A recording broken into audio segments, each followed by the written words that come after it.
Martin Pročka, Island, návod ako utopiť auto. Tam, kde padajú lavíny. Po poľovačke na polárnu žiaru sa chodí na ubytovanie nad ráno. Tak je ranné vstávanie vždy náročné. Preto si vždy naordinujeme trochu dlhší spánok. Hlava ešte trochu bolela, ale skôr zo spánku na gauči. S rozletenými očami som zobral do rúk telefón, nech zistím, čo sa okolo nás deje. Nasledoval môj islandský rituál, počasie a správa ciest, kontrola aktivity mojej stránky a potom správy, či sa náhodou niečo nestalo. Z kuchyne už bolo počuť trngotanie. Ach, Jaro určite zas chňape tú svoju Davidovku, pousmial som sa. Všetci už boli hore a chystali raňajky, ja som ešte polihoval, ale nakoniec som tiež musel vstať. Maťo, dáš si niečo? Opýtala sa Norika. Odpovedám, že ďakujem, najprv sa musím rozkúkať. Inak mám dobrú správu. Dnes má byť konečne pekne, ale naozaj fakt pekne. Tak sa možno dostaneme aj do tých plánovaných, nešťastných fjordov.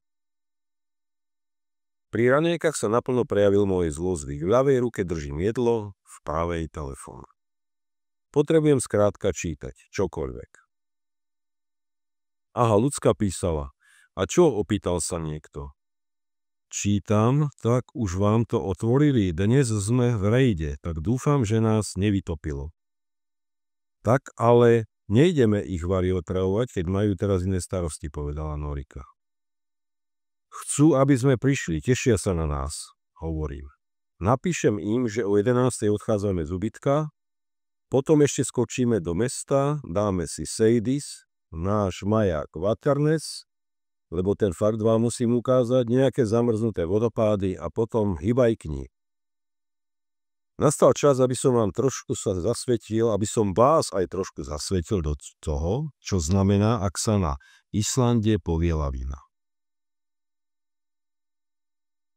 Vždy to beriem a všetky výstrahy okolo lavín, ktoré sú tu, beriem veľmi vážne.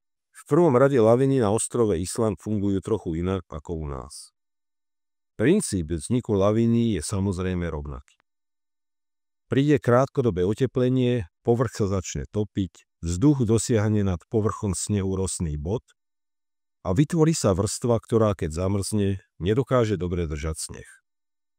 Sneh sa postupne hromadí, zjaví sa spúšťač v podobe jeho vlastnej váhy, lyžiar, pád ľadovateľnej rímsy a podobne a problém je hneď na svete.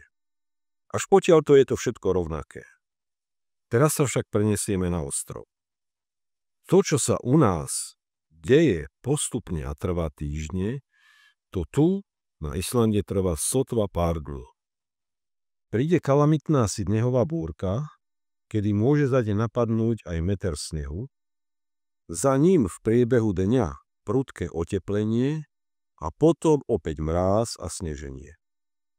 Na mnohých miestach sú hory tak správne ostré pod tým správnym úhlom, že sneh na zosuv nepotrebuje žiadne lavinózne podmienky a jednoducho dochádza vplyvom ťaže k zosuvom. Podklad tu je silne erodovaný, takže nemá veľmi čo držať sneh na mieste. Proste Island je plný extrémov, čo dosvedčí aj neslávny pamätný rok 1995, ktorý silne poznačil západné fjordy a osadu Flattery. Nad ostrov sa zniesla výrazná tlaková níž a už v priebehu 2 dní došlo k niekoľkým lavínam. Oblasť fjordov doslova devastoval silný vietor, schopný vytrhávať elektrické stožiare zo zeme. O deň neskôr začali padať ďalšie lavíny. Jedna z nich zabila 18 koní na farme Langidalur. A potom prišiel smutný október, kedy nad ránom celé Flattery spalo a oblasťou sa z ničoho nič ozval ohromný hukot. Z hory Skólahlíð sa zosunulo obrovské množstvo snehu a v okamihu bolo zničených 17 domov.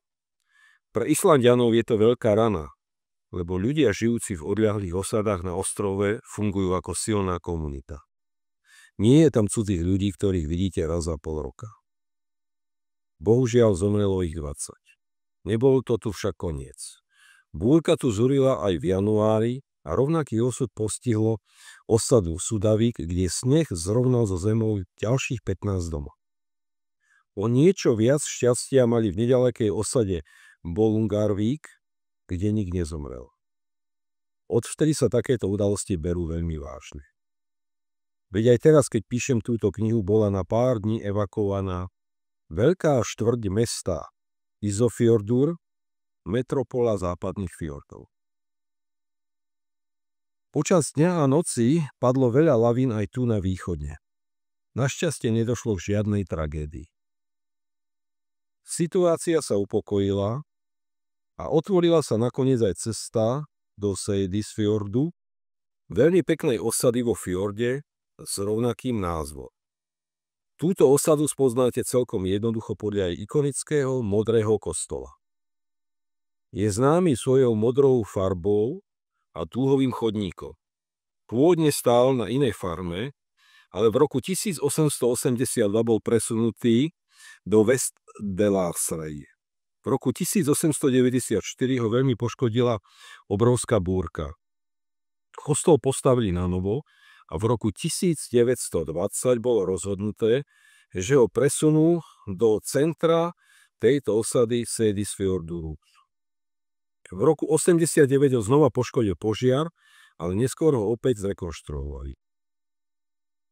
Už deň predtým, keď sme prechádzali popri ceste smerujúcej práve do tohto fjordu, stála na tejto ceste polícia a blokovala cestu. Žiaľ, nestihli sme konvoj, ktorý sa tu urobil, a o 3. hodine po obede mal bezpečne previesť ľudí aj s autami cez túto krízovú oblasť. Našťastie bolo pekné počasie, takmer úplne bezvetrie, no v meste ani náznak snehu. To sa zmenilo, keď sme začínali stúpať neskôr do ostrého priesmyku. Keď sme sa cez deň preniesli na druhú stranu, ocitli sme sa akoby v úplne inej krajine. Bahno a šeť sa premenili na zasneženú rozprávkovú krajinu. Sítromodrá obloha kontrastovala s ostrými, zasneženými horami. Opäť sme mohli uvidieť krásy prírody Islandu, ktoré sem tam kazil pohľad na padnuté laviny. Dnes sme pochopili, prečo to tu predchádzajúce dni uzavreli. Dnes ale nič vážne nehrozilo, preto sme si potom všetkom vychutnávali tento výlet. Osada, kam sme vošli, po pár kilometroch jazdy vyžarovala neuveriteľný pokoj. Nikde ani živej duše, len občas bolo v diaľke počuť snehové frézy. Dostali sme sa na jednu križovatku, ktorú zablokovali podľa všetkého dve kamarátky. Rozhodli sa, že sa porozprávajú, takže zastavili a nedalo sa okolo nich prechádzať. Avšak nenechali sa ničím rušiť. Takže až po zatrúbení jedna cúvla a hneď ako sme prešli, postavila sa opäť na svoje miesto a znova pokračovali v rozhovore. Veď čo, je to len neprehľadná križovatka so stopkou. V takýchto chvíľach sa absolútne nečudujem tomu, prečo v osadách na Islande po celom ostrove platí maximálna rýchlosť 35 km za hodinu.